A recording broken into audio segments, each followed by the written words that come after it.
estar explicando agora a farmacologia. Diabetes e os medicamentos antidiabéticos orais.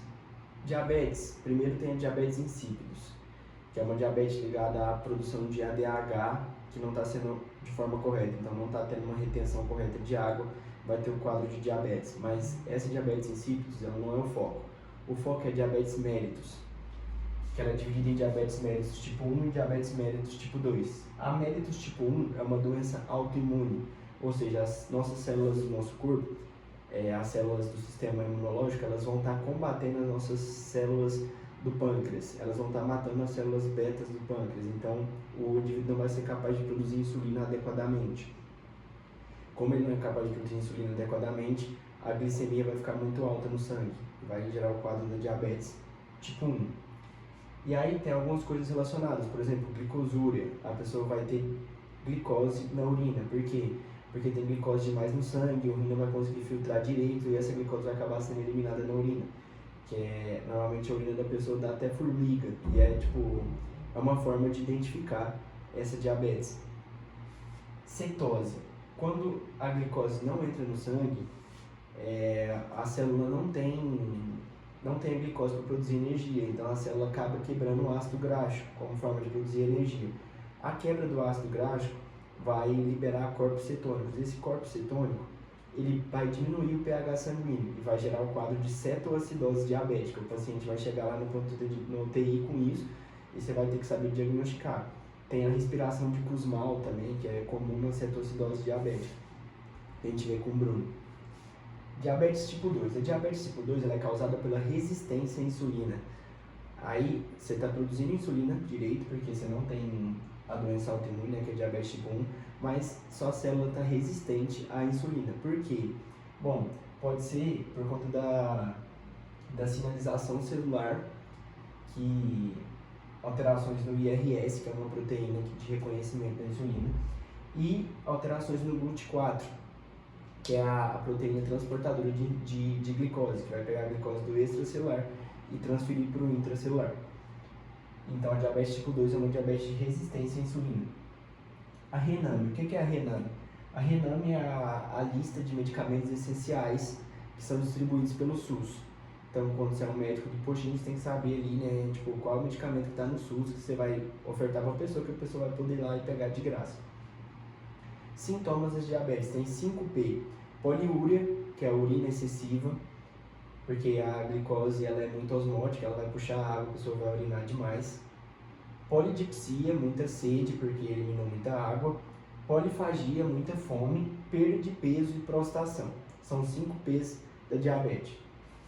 O diagnóstico da diabetes: a glicemia em jejum, hemoglobina glicada e glicemia capilar, são exames feitos. Para diagnosticar diabetes, você tem que ter pelo menos 2 exames alterados ou um exame alterado e a pessoa ter sintoma, ou seja, ter poliúria, polidipsia, prostração, aí você pode usar só um exame se a pessoa tiver esses sintomas. A hemoglobina glicada, ela reflete os níveis de glicose, é uma média de glicose dos 2 ou 3 meses, porque as hemácias elas são degradadas a cada 2 ou 3 meses. Então a hemoglobina glicada reflete isso, então é um exame muito seguro. O adulto, ele tem que ter um nível de hemoglobina glicada abaixo de 5,7. A pessoa pré-diabético até 6,4. E se tiver de 6,4 para cima, a pessoa está diabética. A glicemia em jejum pós-prandial, ou seja, pós-alimentação. Uma pessoa normal está abaixo de 100. A pessoa pré-diabética ela vai estar até 125. E de 125 para cima, a pessoa está diabética. Tem que saber esses valores. Obesidade e diabetes mellitus tipo 2. A obesidade, a gordura visceral, ela causa inflamação. A inflamação, ela faz com que perca a fluidez da célula e os receptores da insulina estão ali na membrana plasmática da célula. O GLUT ele tem que ser translocado do citosol para a membrana plasmática da célula. Se essa membrana plasmática está resistente, a pessoa vai desenvolver diabetes mellitus tipo 2. Então tem uma relação entre a obesidade, né, e a diabetes mellitus tipo 2 devido à resistência à insulina. Metformina. Aí agora já vamos falar das drogas antidiabéticas orais. A metformina é a mais usada. A Glifage é o nome comercial da metformina, que é o que você vê aí nos remédios. A metformina ela não causa hipoglicemia, não é um efeito colateral. Hipoglicemia não é um efeito colateral, é um pega que sempre cai nas provas. A hipoglicemia é um efeito colateral dos medicamentos, das drogas antidiabéticas da classe das sulfonilureias, que é o que eu vou falar mais para frente. A metformina é da classe da binquanidas. Binquanidas, isso mesmo. Então ela não causa hipoglicemia. Como que ela age? Ela age aumentando a sensibilidade à insulina. Então ela age ali na membrana da célula, aumentando a sensibilidade à insulina. Que jeito que ela age? A metformina é como se fosse um exercício físico em cápsula. Por quê? Porque a metformina ela age fazendo com que o retículo endoplasmático libere cálcio no meio intracelular. Essa liberação de cálcio vai ativar a AKT. A AKT é uma proteína que vai desencadear a translocação do glúteo do citosol para a membrana plasmática para que ele possa absorver a glicose e diminuir a glicemia. Por que ela é chamada de exercício em cápsula? Porque o exercício físico também libera cálcio no citosol, e essa liberação de cálcio no citosol vai ativar a AKT vai translocar o glúteo vai absorver a glicose e vai diminuir a glicemia. Então é efeito semelhante. Quais são os colaterais? A metformina é muito segura, não tem muito colateral e ela é o primeiro remédio indicado quando a pessoa está com diabetes. Por quê? Porque o colateral dela é flatulência, ou seja, distúrbios gastrointestinais, e também ela faz com que tenha uma queda na absorção de vitamina B12. Aí a pessoa tem que aplicar a vitamina B12 intravenosa, subcutânea. Por quê?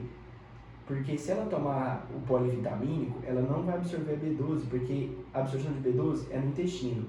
E quando a pessoa está tomando metformina, não tem essa absorção no intestino, então ela tem que tomar via intravenosa, a vitamina B12. E tem que fazer exame anual ali para ver como é que está a taxa de vitamina B12. Contraindicação. Contraindicação para o uso de metformina é insuficiência renal crônica, um clearance menor que 30, ou seja, a filtragem ali menor que 30. Aí não pode tomar metformina, é uma contraindicação. Geralmente ela é ingerida pós-refeição, porque quando você ingere o medicamento pós-refeição, ele é absorvido mais lentamente e diminui os efeitos colaterais. Ela tem duas formas farmacológicas, a de ação prolongada e de ação simples. A de ação prolongada vai sendo liberada ali durante o dia, e a de ação simples é imediata. É por isso que tem metformina XR e metformina RE. XR é Extended Release, metformina de ação prolongada, que você vê lá na bula do remédio. A metformina tem uma dose máxima de 2.500 mg. Se o paciente chegou a tomar 2.500 mg de metformina ou ele está tendo algum colateral ali, você vai ter que associar a metformina às sulfonilureias. As sulfonilureias é uma outra classe de antidiabéticos orais. Um exemplo deles é a glicazida e a glibenclamida. Esses sulfonilureias, esses exemplos, eles são hipoglicemiantes. E aí, normalmente, eu vou explicar mais pra frente como é que você vai fazer o tratamento da diabetes. Só que você tem que saber os medicamentos que são das sulfonilureias, que é glicazida e glibenclamida, e que eles são hipoglicemiantes. A semaglutida. A semaglutida é o princípio ativo do Ozempic, que é a que a galera toma para emagrecer. Por quê? Porque a semaglutida é um agonista do receptor GLP-1. Esse receptor GLP-1, ele é liberado, esse GLP-1, ele é liberado pelo intestino quando a pessoa já está, o bolo alimentar chegou ali. Então, o que ele faz? Ele diminui a produção de glucagão, aumenta a produção de insulina e diminui o esvaziamento gástrico. Quando ele diminui o esvaziamento gástrico, ele promove a sensação de saciedade. A pessoa não vai comer mais. Então, por isso que ele colabora com emagrecimento, mas ele é usado para tratar diabetes mellitus tipo 2, porque ele aumenta o nível de insulina e faz com que a pessoa ali, diminua a glicemia e resolva o problema da diabetes. Ele é um medicamento muito caro, R$700. Ele vem na canetinha, ele é injetável. É uns R$700 para você comprar particular. Então, assim, o SUS não distribui ele. Quem faz o uso de semaglutida tem que comprar particular. Então, ele não está na Rename, porque ele não é distribuído pelo SUS. E ele tem um colateral de náusea e diabetes. De náusea e diarreia. A pessoa toma semaglutida ou Ozempic, ela pode ter diarreia como um colateral, porque vai diminuir o esvaziamento gástrico. E aí, quando a pessoa toma, ela não consegue nem ver comida, porque ela fica com muita saciedade. E isso gera o emagrecimento. A dinâmica do tratamento da diabetes. Beleza, a pessoa foi diagnosticada com diabetes, como que eu vou tratar? O pilar essencial é dieta e exercício físico, isso aí nunca sai da dinâmica. Segunda etapa, monoterapia oral. O medicamento mais indicado é a metformina, que tem pouco colateral, só tem flatulência, gastrointestinais, então ele é indicado.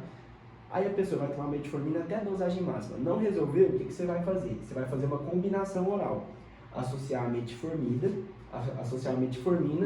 com os medicamentos da sulfonilureias, que podem ser glicazida ou glibenclamida, que é distribuído pelo SUS. Então a pessoa vai tomar metformina mais glibenclamida, porque a metformina age aumentando a sensibilidade e a glibenclamida age aumentando a produção da insulina. Então a pessoa vai poder tomar combinado. Não resolveu, você vai associar a combinação oral com a insulina injetável. Ah, mas ainda não resolveu ainda. Então a pessoa vai ter que fazer insulinoterapia completa. Insulinoterapia plena. Tipo, ela vai ter que tomar insulina porque ela deixou de produzir, deixou de ser sensível. Ela vai ter que realmente tomar insulina todo dia, de forma plena. E esse é um resumo de farmacologia relacionado à diabetes. Tem que saber todos os medicamentos, saber que metformina, os colaterais, as características da diabetes, os diagnósticos e a dinâmica de tratamento.